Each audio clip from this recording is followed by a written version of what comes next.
أعوذ بالله من الشيطان الرجيم. بسم الله الرحمن الرحيم. سبح لله ما في السماوات وما في الأرض وهو العزيز الحكيم. هو الذي أخرج الذين كفروا من أهل الكتاب من ديارهم لأول الحشر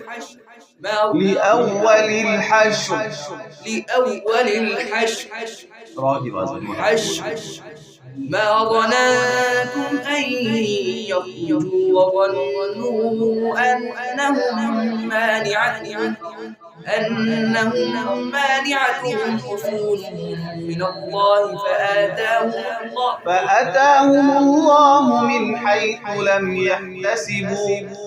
فأتاهم الله من حيث لم يحتسبوا وقذف في قلوبهم الرعب يخربون بيوتهم بأيديهم وأيدي المؤمنين فاعتبروا يا أولي الأبصار ولولا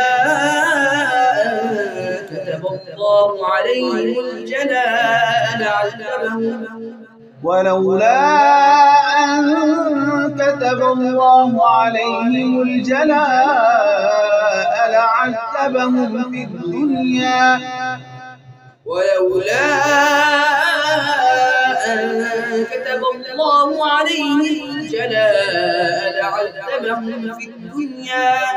ولهم في الآخرة عذاب النار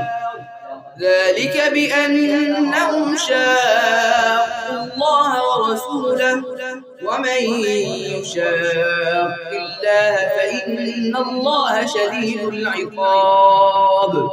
ما قطعتم من لينة أو تركتموها قائمة على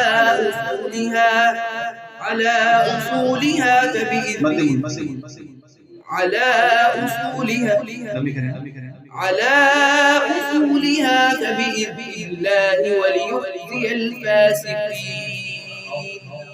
وما أفاء الله على رسوله منهم فما أوجبتم عليه من خيل ولا ركاب ولكن الله يسلط رسله على من يشاء والله على كل شيء قدير ما أفاء الله على رسوله من أهل القرى فلله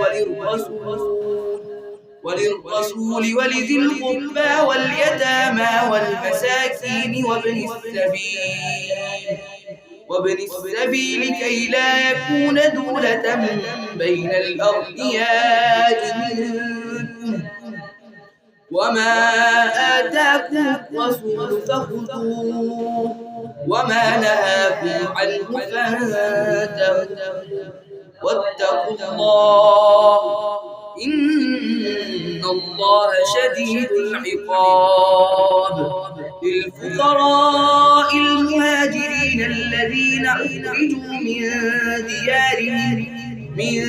ديارهم وأموالهم يبتغون فضلا من الله ورضوانا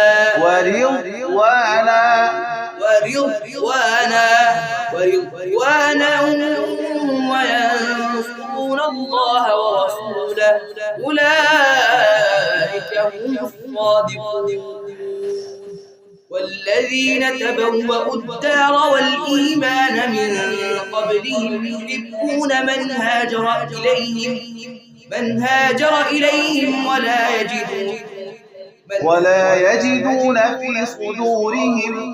ولا يجدون في صدورهم حاجة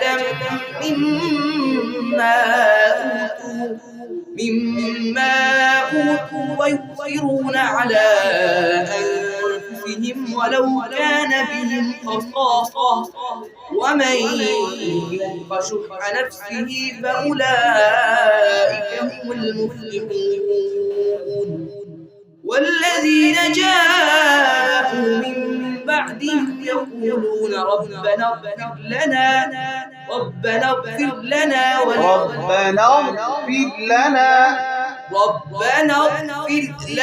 ولإخواننا الذين سبقونا بالإيمان ولا تجعل في قلوبنا غلا للذين آمنوا ربنا إنك رؤوف رحيم.